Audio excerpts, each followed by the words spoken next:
Orange. Ce sont des sociétés qui font des bénéfices colossaux.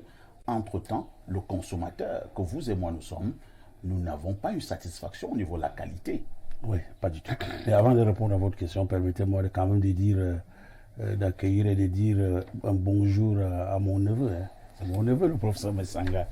Ça fait depuis 2007. La mère du professeur Messanga était étonnée. Tout à fait. Elle n'est pas c'est vraiment mon neveu avec toutes les implications au niveau de la famille. Frère Marimbida. Merci beaucoup. Lui et moi, on a débattu pour la dernière fois en 2017. Tout à fait, c'est très vrai. Voilà l'approche des élections présidentielles. Oui, et une parenthèse, je voudrais préciser que ma grand-mère maternelle est d'Arala.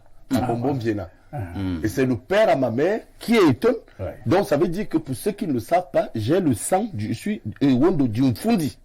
Parce qu'elle est Edouard. Vous voulez également revendiquer les choses dans l'Ofundi? Non, j'ai des droits. Je suis. Attendez, ça vous couper, c'est une bonne parenthèse anthropologique. Mais le mocal, et ce que vous ne savez pas, j'ai des droits chez les Bétis. Oui. Plus sacré que chez les Sawa, c'est chez mon père. C'est compris. Ah oui, les gens ne le savent pas. On va pas ce débat. On va en parler un jour. C'est même pas un débat, c'est juste c'est un fait. Une réalité. Voilà, une réalité objective. Alors, lorsque je l'ai dit, je vais maintenant revenir sur votre question. Le problème, c'est vrai. C'est vrai que ces opérateurs-là font des bénéfices énormes au détriment du pauvre consommateurs et autres. Mais ce que je voudrais faire signaler ici, c'est que ce soit MTN, que ce soit Orange, que ce soit Nextel, ces opérateurs-là, ce sont des étrangers. Ce sont des étrangers. MTN, c'est sud-africain. Orange, c'est français. Nextel, c'est turc.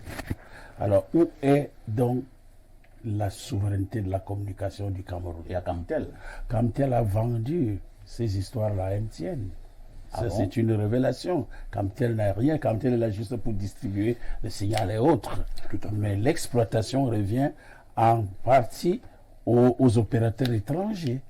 Alors, les trois opérateurs se livrent dans ce qu'on appelle une concurrence déloyale. Bon, peut-être le terme, il est un peu plus fort sur le plan juridique, mais c'est une réalité objective. Quand il y a donc cette concurrence-là, c'est chacun qui voudrait prendre ce qu'on appelle le leadership. Et ceux qui en pâtissent, ce sont des consommateurs. Et on verra donc les implications au niveau sécuritaire. Vous voyez un peu, c'est très dangereux, parce que quand on observe l'exploitation de cette téléphonie mobile par rapport aux consommateurs camerounais, mais ça va dans tous les sens.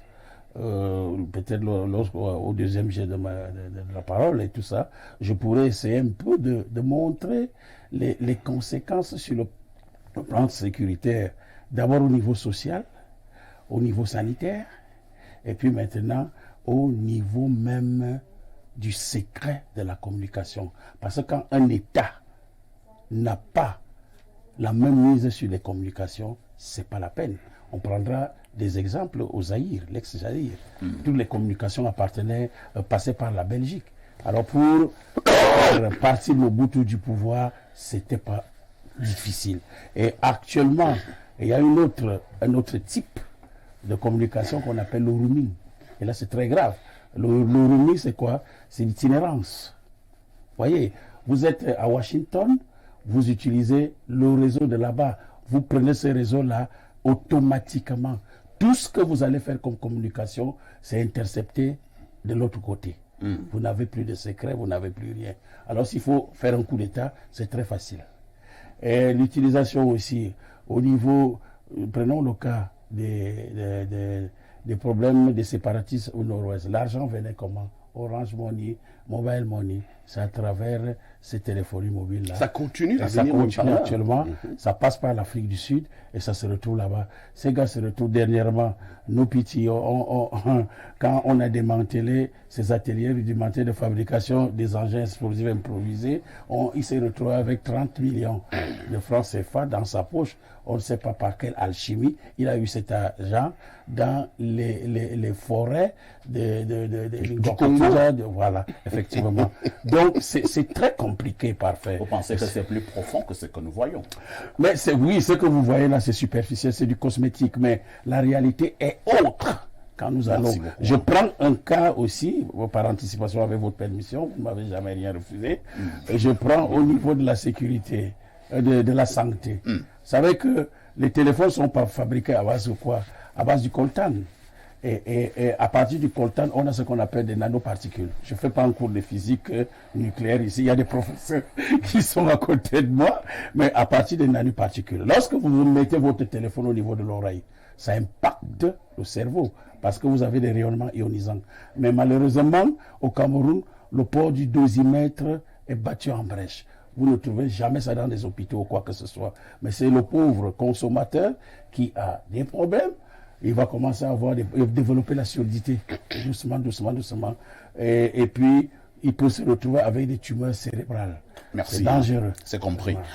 Professeur Messanka Nyamding, nous le constatons donc au Cameroun, notre communication pratiquement est contrôlée par les étrangers. Est-ce que au niveau justement de ce Cameroun-là, nous nous rendons pas compte que c'est un énorme préjudice qui peut être causé s'il ne l'est pas déjà? Bon, alors, vous savez que moi j'ai toujours été clair.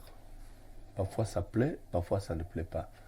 Mais que ceux qui nous écoutent, comme il a dit avant moi d'ailleurs, prennent très au sérieux ce que nous sommes en train de décliner ici. Ah oui.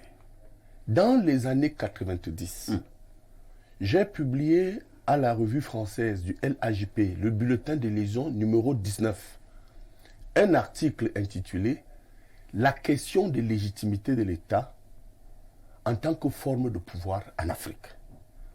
Et je montrais que la légitimité repose sur la maîtrise d'un certain nombre d'instruments. L'eau, l'énergie, la communication, etc. Alors, ce qui se passe là, ce ne sont pas des incidents. Au regard de cet article que j'ai écrit il y a près de 30 ans, numéro 19 du bulletin de liaison du LAGP, ce qui se passe là, c'est un ballon d'essai. Ah bon? Le Cameroun, écoutez, et dedans, en 90, il y a 30 ans, c'est là où j'ai parlé pour la première fois, dans une revue scientifique, du coup d'État scientifique. J'ai démontré que le coup d'État scientifique, c'est un mode de comportement mené par ceux qui ont le pouvoir de décider, qui mettent en mal le gouvernant à l'effet de prendre le pouvoir sans armes. Donc, à partir de là, ce qui se passe là est voulu. Et pour deux raisons. Un, il pose un problème économique. Imaginez-vous un temps ça peut. Je vous donne une figure de style. C'est pourquoi c'est pas mal d'inviter souvent des experts. Si nous sortons d'ici, Mobile Money, Orange Money arrêtent leurs activités. Est-ce que vous pouvez imaginer combien de Camerounais vont aller dans la rue, pleurnicher et dire qu'ils veulent leur argent? Faisons, c'est une figure de style. Vous imaginez donc que économiquement, ils nous tiennent. Et ça a été voulu comme ça pour contrôler le Cameroun dans le golfe de Guinée. Et vous vous dites non, la communication pas. Non, c'est pas, la communication ne passe pas mal. Ce sont des ballots d'essai à l'effet de voir l'impact d'une telle neutralisation des Camerounais. En réalité, professeur, quelqu'un vous dira que vous voyez les problèmes politiques partout. Je suis politologue. Mon rôle, j'ai choisi un mauvais métier. Vous savez ce que c'est qu'un politologue? Le métier de politologue, lorsque moi je faisais l'INALCO et Sciences Po et la Sorbonne, mon rôle est de consolider un système ou de déconstruire un système. Ça veut dire que Vous avez choisi quel pan? J'ai choisi de consolider le système en anticipant. Vous voyez que quand vous voyez les guerres dans le monde, où vous voyez les pays stables, c'est parce qu'ils ont eu des bons scientifiques qui ont prévenu. Dites-moi une seule chose.